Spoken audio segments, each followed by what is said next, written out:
sekarang nih merupakan euforia dari era ketertutupan. Oh, ya ke era keterbukaan. Era keterbukaan. Jadi di masa lalu segala sesuatu yang menyangkut pemerintah itu sulit diakses. Dikunci. Dikunci.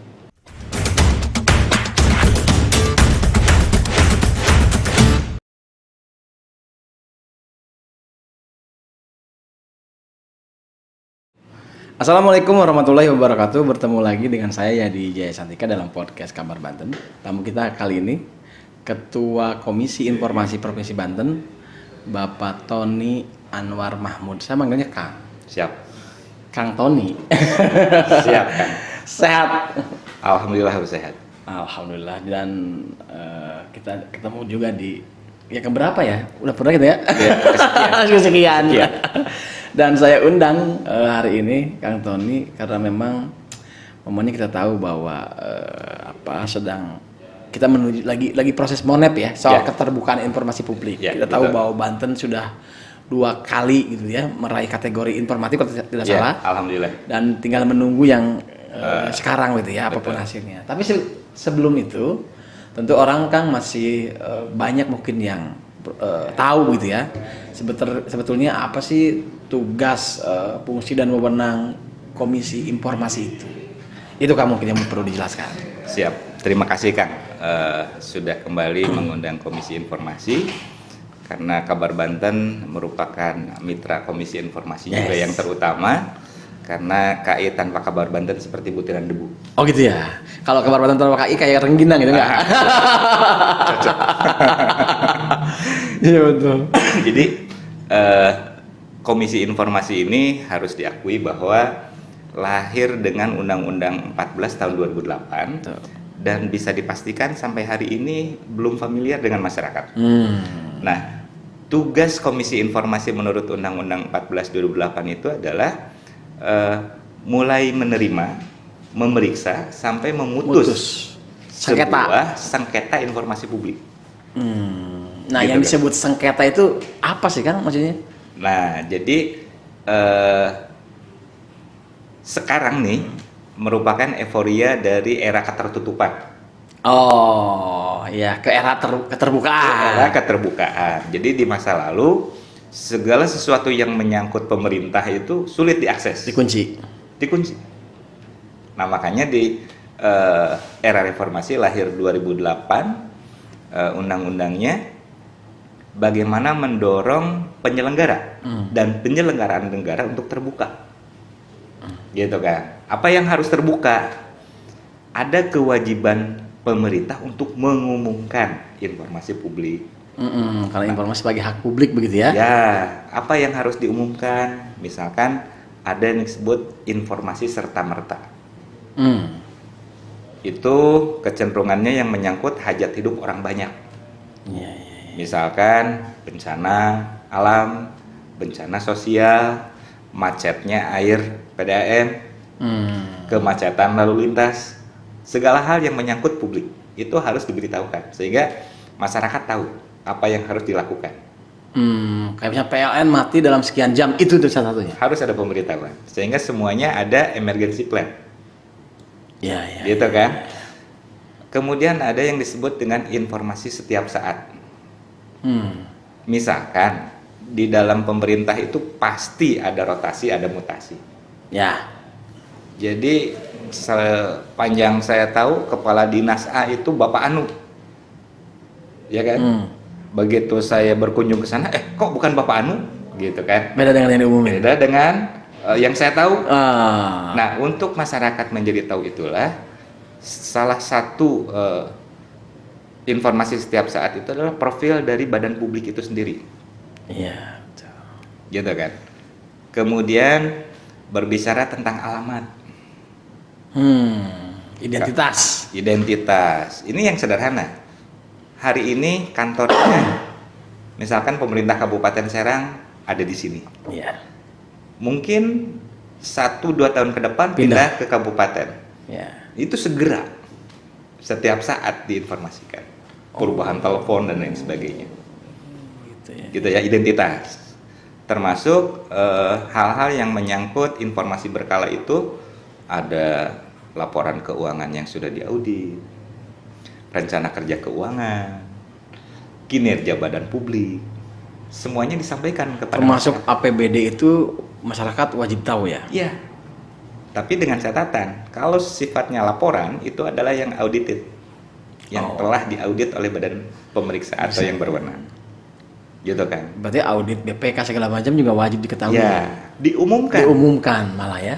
Betul. Nah, dalam hal ada yang tidak diumumkan, disitulah muncul permohonan informasi. Misalkan, Akang meminta permohonan informasi tentang proses penerimaan BLT. Ya. Tidak ada nih informasinya di web.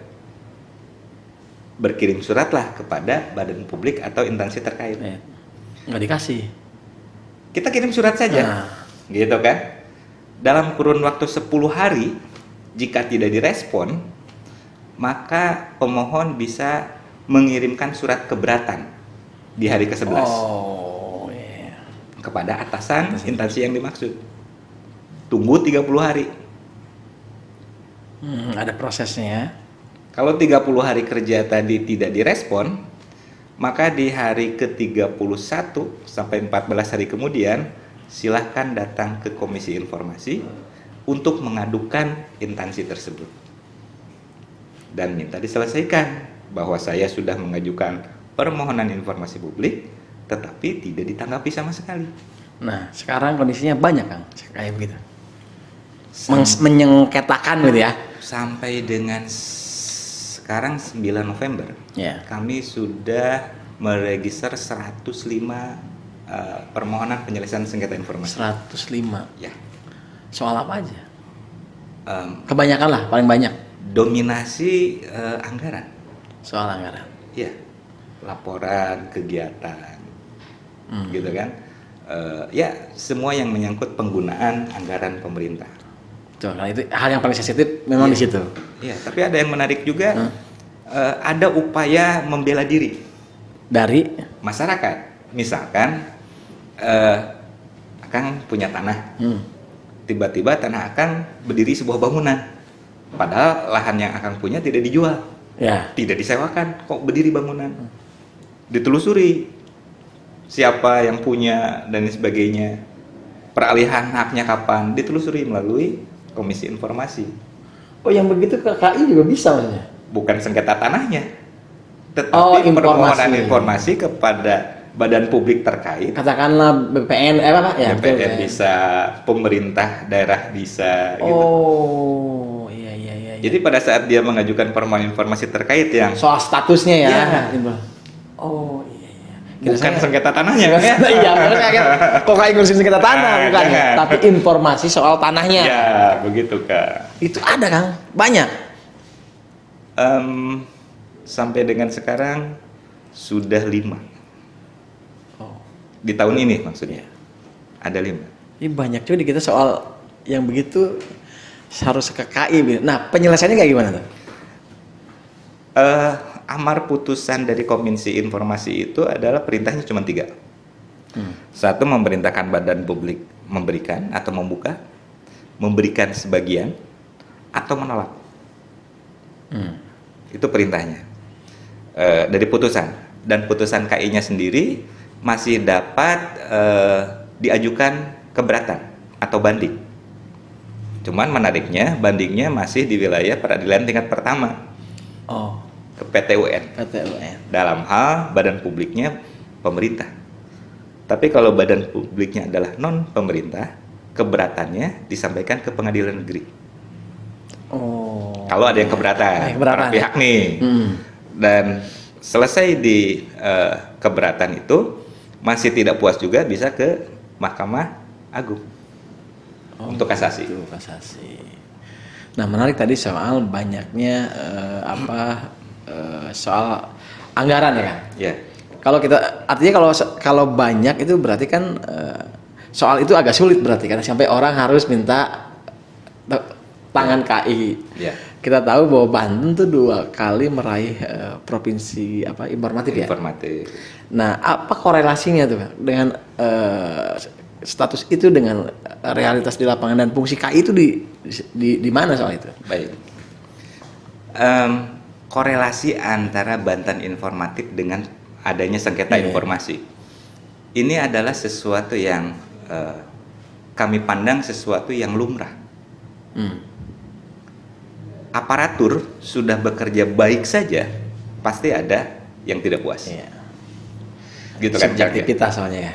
Mungkin bisa subjektivitas. Mungkin juga terjadi kekeliruan. Tidak ada yang sempurna. Betul. Makanya ada pemeriksa.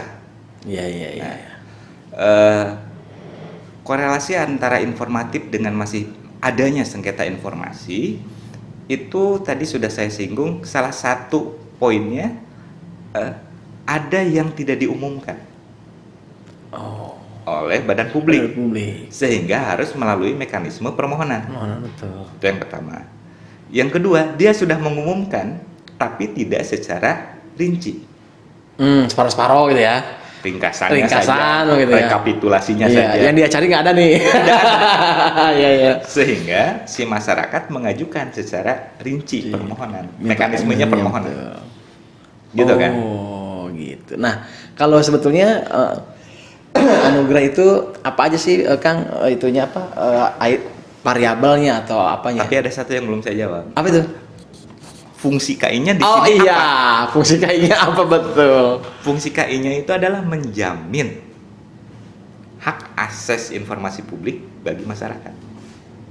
Oh, gitu kan? Iya. Dan disitulah KI di tengah ya? Yes. Jadi semuanya laporan itu selesai. Selesai, dan tahun 2022 ini alhamdulillah tidak ada yang mengajukan keberatan. Jadi putusannya diterima oleh para pihak. Gitu ya. Alhamdulillah. Biasa kayak Banten dulu ya. Alhamdulillah. Tim kami yang hebat. Oh gitu. Super tim ya. Iya. Bukan Superman. Iya.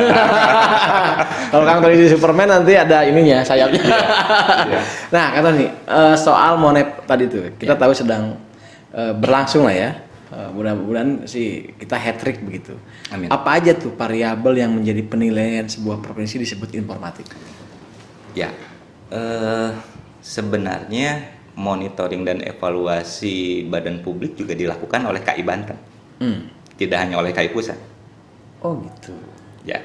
KI Banten melakukan monitoring dan evaluasi terhadap seluruh badan publik yang ada di Provinsi Banten. Oh, yang ada di Provinsi Banten ya?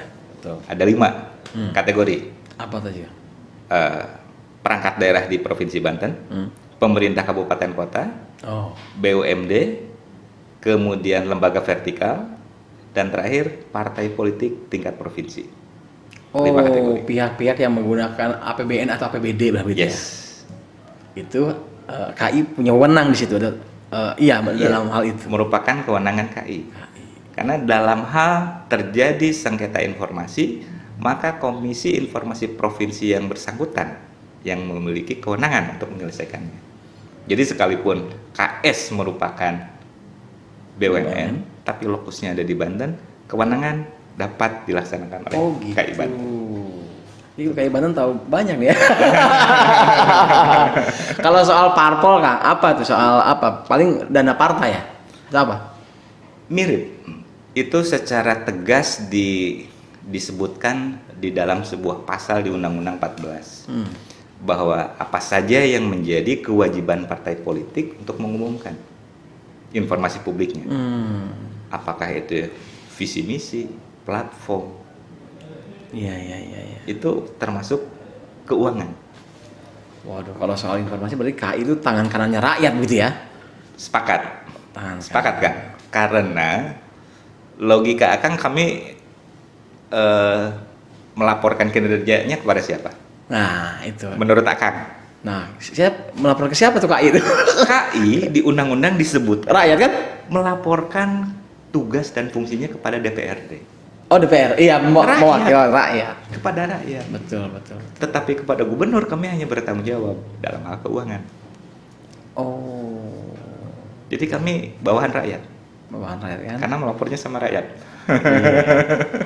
Menarik nih. Lalu Kang, kalau dilihat dari daerah lain ya, tentu kan Kang Tony bergaul dengan KI-KI provinsi lain kan gitu. seperti apa Banten, walaupun kita tahu bahwa tadi meraih kategori dibanding dengan daerah lain, seperti apa sih Dari aspek apanya kan? dari sisi keterbukaan publiknya?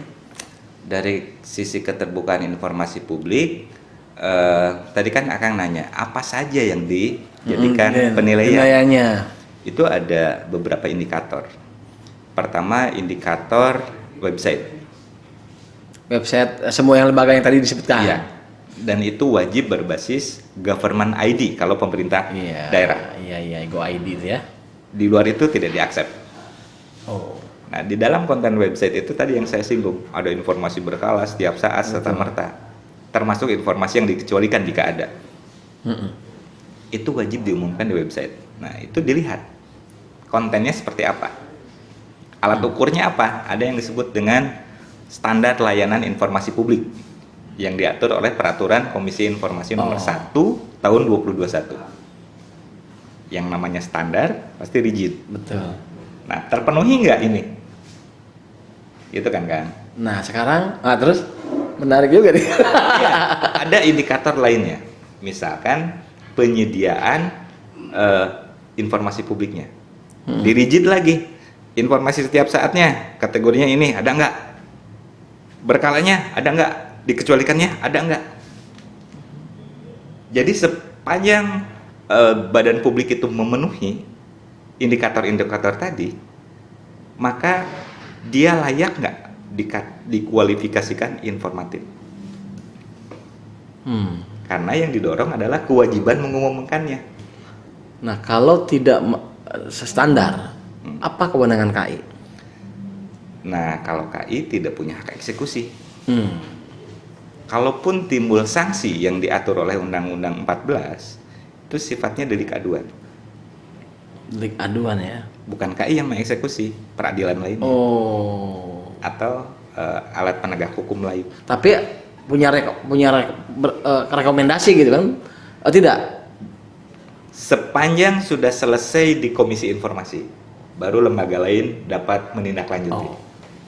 Misalnya gini, kan tentu soal tadi website ya, apakah standar atau tidak? Ya. Ini KI kayak konten kreator dia di website. Iya. Cuma kalau konten nyari bahan, kalau kan nyari prosedur gitu. Ketika kemudian katakanlah satu lembaga ketika dilihat website resminya tidak sesuai standar, lah apa yang KI lakukan? Kami hanya melakukan hukum sosial. Karena setelah monet kami wajib mengumumkan hasilnya. Jadi biar masyarakat yang menghukum. Karena mereka lembaga masyarakat juga ya. Betul. Masyarakat yang menilai. Betul. Kewajiban kami menyampaikan kepada publik dan wajib menyampaikan. Jadi kalau akan sebagai pimpinan dari badan publik saya umumkan tidak informatif, ya jangan marah. Iya. Karena kami sudah menggunakan standar layanan. Betul. Dan terbukti tidak memenuhi. Kita boleh ngambek kan? Iya juga ya. Tapi kalau dilihat dari kasus tahun ini naik apa turun dari sebelumnya kan? Saya tidak bisa peer to peer tahun kemarin dengan tahun ini.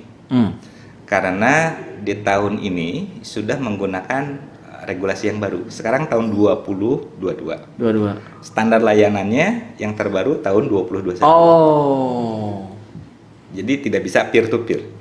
Tetapi kalau mengacu kepada konten dari websitenya, inovasinya tentu jauh berbeda. Lebih baik. Lebih baik ya. Berbicara tentang Provinsi Banten ya? Provinsi Banten. Bukan yang 5 kategori yang saya sampaikan tadi. Betul. Ya. Ini saya juga sebetulnya banyak baru tahu. Siap. Ajukan permohonan informasi. KI ternyata kewenangannya luar biasa ya, Kang. Iya, kan? Nah, Kang, kalau kita harapan gitu ya tentang keterbukaan publik, menurut Kang Tony sendiri seperti apa sebetulnya keterbukaan publik yang ya bisa kalau dalam rumusan itu yang sehat atau seperti apa daerah yang bagus itu gitu. Pertama, dengan adanya keterbukaan informasi publik oleh penyelenggara negara, yang pertama diharapkan adalah terciptanya pemerintahan yang baik dan meminimalkan terjadinya penyimpangan. Yes. Karena apa? Semuanya disampaikan ke publik. di mana ranah kita bermain-mainnya. Karena semuanya harus akuntabel. Betul. Jadi jangan beralibi bahwa kami sudah diperiksa oleh instansi berwenang untuk memeriksa. Kenapa masyarakat masih memeriksa kami? Iya. Kalau udah diperiksa, ya kenapa harus takut diperiksa lagi gitu ya? Itu dan dijamin oleh pasal 28F Undang-Undang Dasar Konstitusi bahwa informasi itu adalah hak asasi. Kalau sudah hak asasi nggak bisa ada alasan apapun, hak asasi loh, hak Betul. dasar. Karena kan komitmen itu bergantung dengan transparansi orang berbohong atau tidak. Kan nggak mungkin kita bergaul sama orang yang berbohong ya Kang ya. Betul. Nah ini mau pemilu nih Kang. Asyik. Pasti dinamikanya ada, menurut saya ada kaitannya. Kalau setelah mendengar penjelasan Kang Tony, saya pikir tahun pemilu juga menjadi tahun sibuknya KI kalau begitu. Akan banyak orang mencari informasi, ya, dan bisa jadi ada orang juga yang menahan informasi. Gimana tuh Kang? Terima kasih. Hebatnya, ya boleh dong, saya menghebatkan lembaga sendiri. Hebatnya KI adalah sudah memiliki Perki nomor 1 tahun 2019 Peraturan KI tentang keterbukaan informasi pemilu. Oh sudah Ada. Oh sampai ke situ ya? Ya, sehingga gini, kalau tadi saya mengatakan Kang, kalau mau mengajukan permohonan informasi tunggu 10 hari, ya kan? Nggak ditanggapi, tunggu 30 hari. Ini ada percepatan. Oh lebih cepat. Dari 10 hari jadi 3 hari paling lama. Oh gitu. Yang sebelumnya 30 hari jadi 7 hari. Ada percepatan dan itu diatur oleh Perki 1 2019. Kalau fenomena sebelumnya waktu pemilu belum ada? Ya sebelumnya di tahun 2000 sebelumnya pemilu 2014 ya. 19? Yang sebelumnya lagi. Iya, 14. 2014 itu karena belum ada, kita MOU sendiri. Oh, gimana waktu itu? Banten ya. Jadi KPU, Bawaslu, KPID dan KI MOU. Jadi itu pinter-pinteran KI Banten aja, karena kebetulan saya di KI udah 2 periode Kang. Iya. Jadi KI pertama, kemudian KI periode 3. Nah dulu 2014 kita akal-akalan dalam artian bagaimana menjamin hak masyarakat untuk kasus pemilu. Improvisasi lah gitu ya. Tapi jadi Perki 1 2019. Oh gitu. Artinya jadi apa yang referensi. dilakukan KI Banten itu menjadi acuan bagi KI pusat. Luar biasa. Dan aman selama pemilu kemarin tuh ya? Aman. Tapi aduan banyak bener? Ada saja. Oh ada, tapi selesai? Iya, tapi lebih banyak ke Bawaslu dong. Oh iya. Saya jawab ada. Gitu. Iya. Selebihnya itu menangnya Bawaslu. Oke Kang, gak kerasa juga nih. Udah mau sejam. Kang, terakhir mungkin apa harapannya KI terkait dengan keterbukaan informasi publik baik itu kepada lembaga maupun kepada masyarakatnya? Bagi badan publik, harapan Komisi Informasi adalah jika bersih, kenapa harus risih? Jadilah badan publik yang terbuka. Bagi masyarakat, jadilah masyarakat informasi, menjadi pemohon informasi yang benar-benar untuk meningkatkan kecerdasan dan meningkatkan kesejahteraan. Iya. Jadi semuanya ada manfaat lah, jadi manfaat. Misalkan gini sederhana kan, para petani di desa itu mungkin kalau melihat ada struktur anggaran dari pemerintah daerah, oh ternyata ada bantuan alat pertanian dan sebagainya, kan bisa mengajukan dan sebagainya. Iya. Oh ada ya ternyata, kan bisa meningkatkan taraf hidupnya. Gitu. Iya. Gitu. Contoh yang aspiratif. Ya karena untuk kesejahteraan itu maksudnya ke situ. Dan petani kan nggak mungkin harus ke kota nyari tahu ya. Yeah. Kalau dikasih tahu, oh ya juga ya. Dan kedua, pemerintah terendah adalah pemerintah desa. Oh, iya betul. Jadi informasi publiknya disampaikan dengan cara yang mudah dan dapat dipahami oleh masyarakat. Artinya bagi pemerintah desa, ayo dong kita tempel saja di papan pengumuman atau kita bikin baliho sehingga masyarakat itu terpanggil partisipasi. Oh ternyata desa nggak bisa membiayai, mana tahu bisa iuran masyarakatnya. Nah, Gitu kan. iya ya. Jadi jangan berpikir bahwa akan dimintai gitu ya. Nah, itu. Tapi membangun gimana juga, partisipasi. termasuk kepada kebijakan perdes dan lain sebagainya. Wah. Kades harus dikumpulin sama KAI kasih pemahaman. Siap. Kang, aduh udah gak kerasa. Terima kasih banyak. Jadi saya banyak jadi banyak pencerahan juga soal termasuk soal KAI gitu. Dan kita berharap masyarakat juga sama gitu ya. Jadi terbuka soal ternyata KAI itu fungsinya cukup strategis, termasuk soal keterbukaan publik adalah bagian dari kehidupan yang tidak bisa terpisahkan sekarang ya. Kang, terima kasih banyak. Sama-sama. Jangan kapok kalau di ini lagi. Insya Allah. Mudah-mudahan hat-trick nih. Amin. Mohon doanya aja. Kita tinggal menunggu nih. H2S. H2S. Oke lah, terima kasih Kang Tony. Salam sama teman-teman di KAI. Siap. Oke, pemirsa Kabar Banten TV, demikianlah podcast kita kali ini dengan Ketua KAI Provinsi Banten, Bapak Tony Anwar Mahmud. Terima kasih banyak. Wassalamualaikum warahmatullahi wabarakatuh. Waalaikumsalam warahmatullahi wabarakatuh.